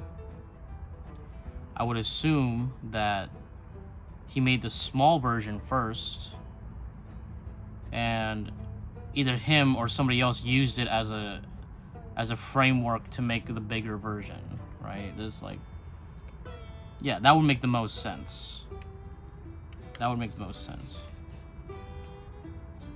Because I don't see anything, like, you know, saying, like I don't see a signature of Remington or anything, but either way, really cool. Yeah, I guess the only way to scale it up or down is to literally just copy the thing and, you know, to scale, right? Still really cool, though. Awesome. That's like, I'm like, do they have the technology to do that? You know, it's like, you know, clearly in today's technology, you could do that. But back then, like, I'm like, that's difficult. You know, over 120 years ago, that'd be difficult. Just some nice close-up details, right? Very nice. Let's see. European officer on horseback. You can see him going down this super steep hill, and he's like, I remain upright, you know? He's like, I know how to ride this horse, even down the steepest of hills, dude. You know what I mean? Dude, that's cool. And it works because he's keeping the weight of his body on the, his center of gravity on the feet of the horse, so it actually helps balance the horse too, because if he leaned forward, it would probably throw the horse off balance as well, right? That's really cool. The Mountain Man, right? A similar what do you call it? Type of pose for the horse, right? Not for the horse, for the man rather. The horse, you could tell, is in a completely different pose. I'm sure he had some other photograph for it, but maybe they couldn't find it. But yeah, you could see that it is another fur trapper going down this extremely steep hill, but funnily enough, not as steep as right here. Wow, that's cool. I didn't even know horses could go down like a slope that steep either.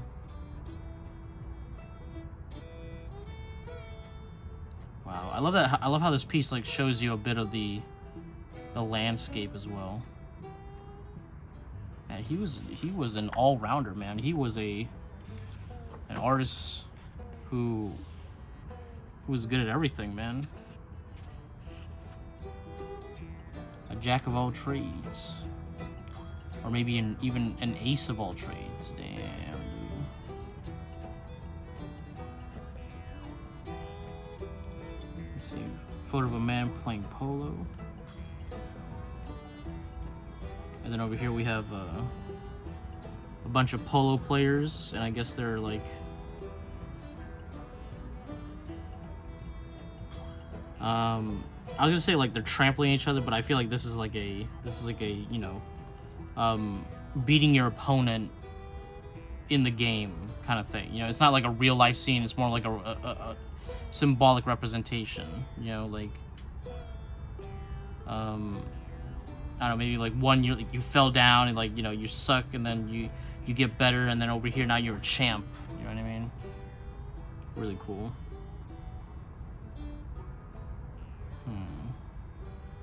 Yeah, no real information about that, but it's still really cool. Let's see. The rattlesnake. Oh, even the horse is like, whoa, whoa, whoa, whoa, whoa. The horse is like, yo, rattlesnake, get me the fuck out of here, dude. Oh, you can see it right there. It's really tiny. But here, you see a better angle of it, so you can actually see it. That's so cool. Wow. I wonder how big these were. Let's see, 15 by 10 inches. So these are actually like pretty big, you know.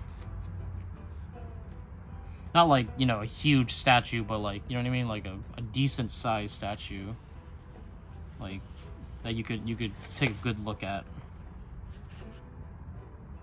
Awesome, dude. Badass.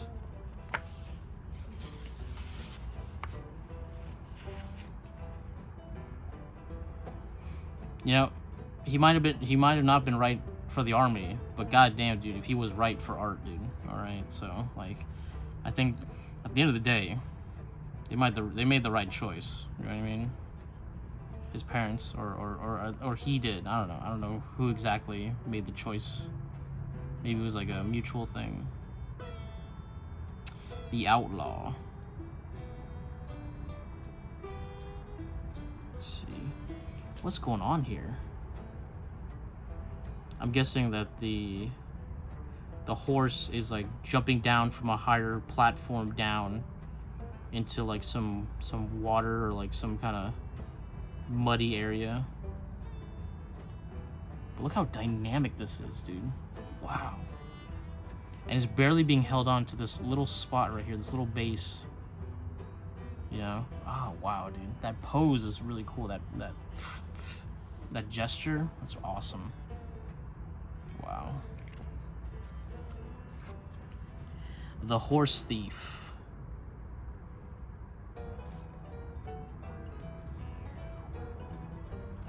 Yeah, I guess he just stole a horse. He's like, go, go, go, go. You see how he's riding, like at full buck. You know what I mean?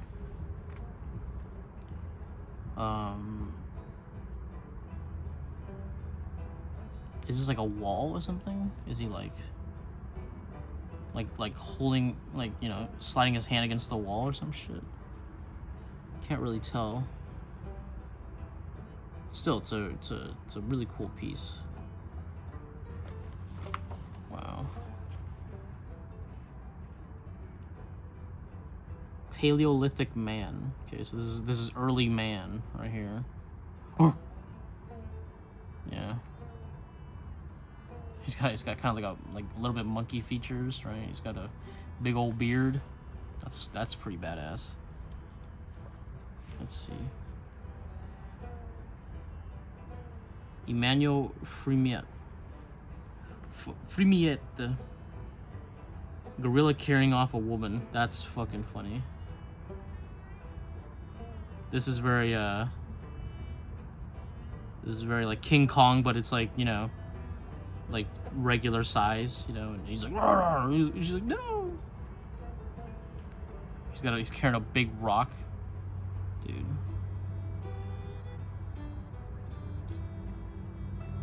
He's like, this is my ass, mine. I'm taking it. Rawr.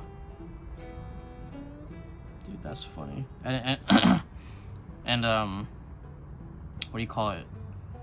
Gorillas have that strength. You know what I mean? Gorillas they're like ridiculously strong, dude. Like monkeys, I wouldn't want to fuck with them, dude. Look at that, we get some nice detail right here. Oh, that looks so cool.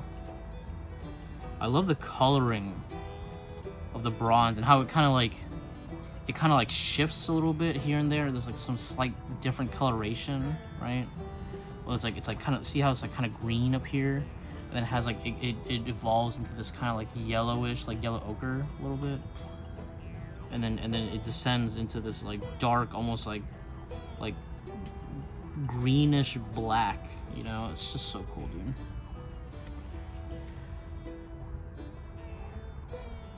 Man, you don't see stuff like this anymore, man. Let's see. The Stampede. So we got, oh, dude, that's so cool. We got a lightning strike, and yeah, it's scared the cows, right? And so they're stampeding right now. So this cattle rustler must is cattle rustler the guy who steals cattle, or is it whatever, the cattle guy? Okay, he's rushing to head them off to you know, to herd them in the correct direction so they don't run off the cliff or some shit. You know what I mean? That's so cool.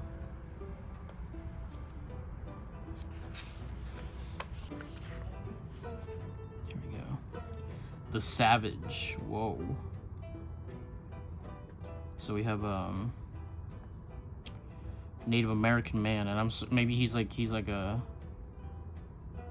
one of the more meaner. You know what I mean? Like he wields dual axes. You know what I mean? Like the berserkers and like Vikings. You know what I mean? So maybe he's a particularly like, you know, guy. Here we go. We have the Sergeant, and this guy looks very. What's it called? What's his name? Theodore Roosevelt. You know what I mean? He's like I'm a man's man. You know, got that mustache, right? And this, you know, it's still kind of like, it has this like rough texture, but I like it. You know what I mean? I feel like it adds to it. Adds like some grit to the piece itself. That's awesome. Here we go. The Buffalo Horse. So you can see right here, this was clearly inspired by one of his paintings that we saw earlier, of the buffalo charging the horse and just knocking him over, and then flipping over the rider. You know, it's so cool. And seeing how this piece is like so delicately balanced, right? It's just really, really awesome. You can see the spear right here helps to create more of a support as well. You know what I mean? You can see he's getting knocked over, and then over here you see how like he's just barely being held on by the arms, and like I'm sure the leg is connected, right? But it's so cool to see this kind of like almost like giant floating structure. You know, and like it gets more precarious as it goes up. Very, very like triangular composition. That's so cool, dude. That's really awesome. Wow. Here we go. The Cowboys, or the Cowboy.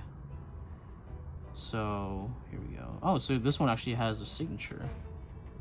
I'm assuming this is a much larger statue. Let's see. Fairmont Park Association, Philadelphia. Okay. Really cool. Made in 1908. So this is a little bit later in his career. Wow. Really badass, dude. I wonder what it looks like today. You know what I mean? Because even this book is pretty old, so it must look way different now. Here we go. The Stampede. All right, so I'm guessing this is a. It's a similar one to his painting, but I think it's different. Hold on, I'm surprised they didn't put them together. Yeah, let's see. Yeah, it's a similar one, but he's now surrounded the bull. He's surrounded the bulls around the guy, right? To show that stampeding aspect. Wow. You can see right here that the ground is being shifted by the bulls, right? Which adds like a nice sense of motion to the entire piece.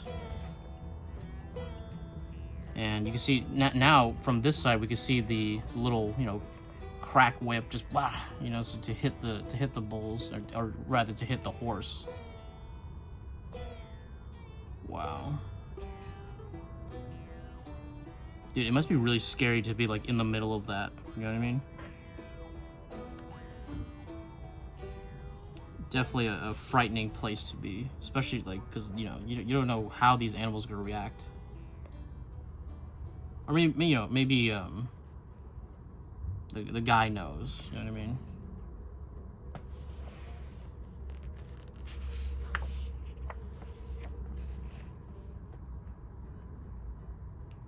Trooper of the Plains. 25 inches, so this is actually like a bigger one.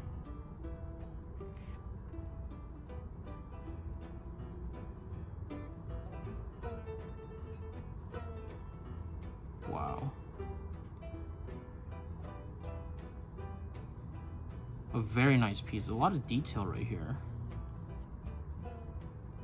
Really cool. And again, you know, just so much of it is like floating, right? So you just get a little bit of tiny bit of, you know, connection right here from the floor, but the rest of it just feels like it's like, you know, floating in air, like just, you know, mid run. You know, it almost feels like the horse is running right in front of you.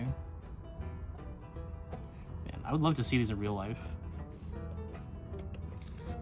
I love how his pieces are so spread out.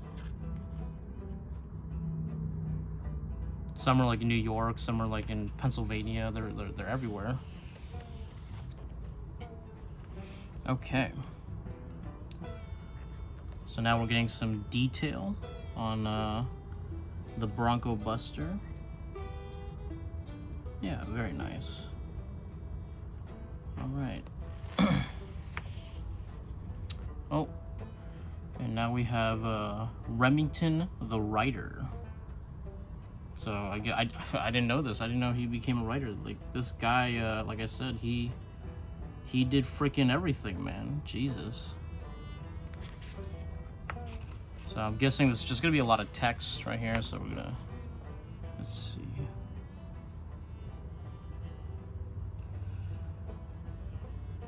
The biggest thing in Shafter's army was my pack.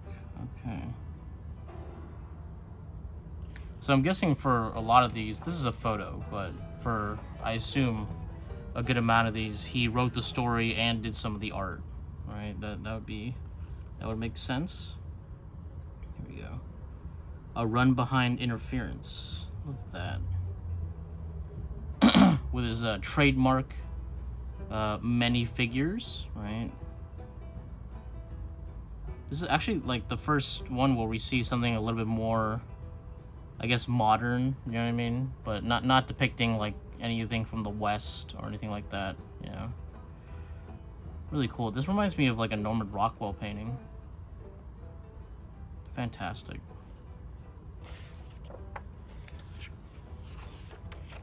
Let's see.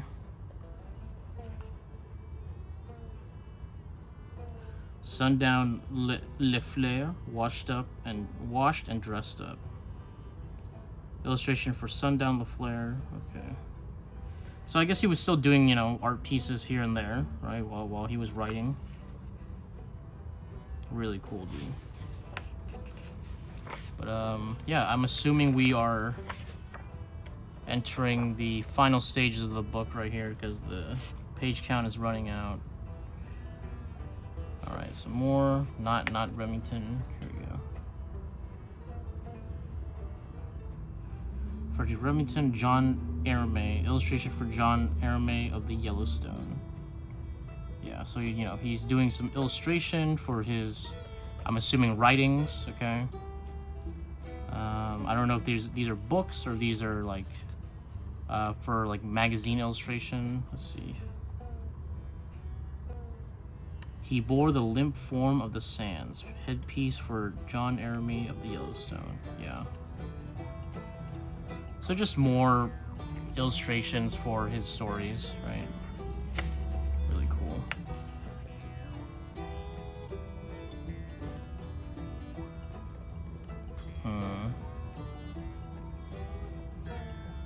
Arame getting the drop on Captain Lewis, seen from the stage production of John Arame in Yellowstone. Huh. So perhaps it's a novel that got a stage play? Yeah. Obviously, we would know more if we read it.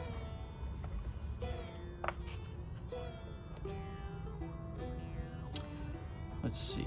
This photograph taken of Remington in cowboy costume during his western sojourn of 1883 suggests a projection of self that resulted in his ideal western hero.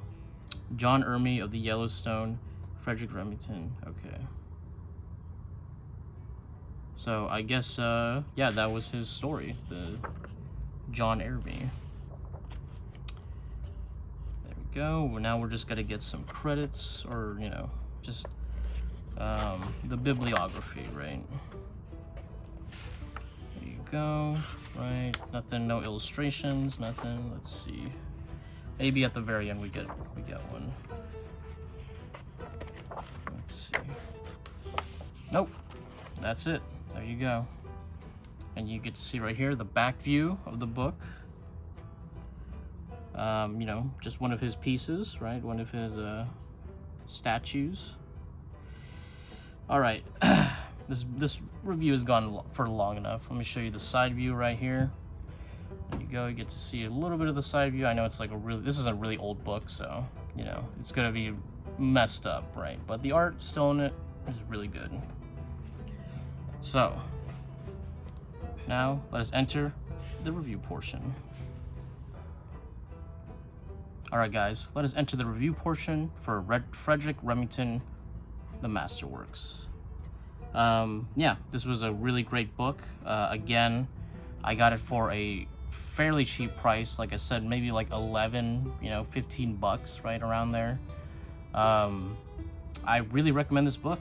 You know, this was a fantastic experience. I love Remington's work, you know, and to get this book for so cheap is just amazing, right? That's the kind of deal that you always want when you're looking for art books, right?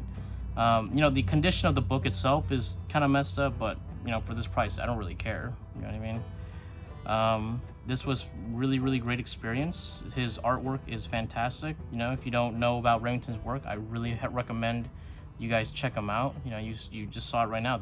His work is just beautiful, fantastic. Okay, you know, extremely influential for even modern day, for just cowboys in general, right? So yeah, really recommend you check out this book. Check out Frederick Remington just in general, right?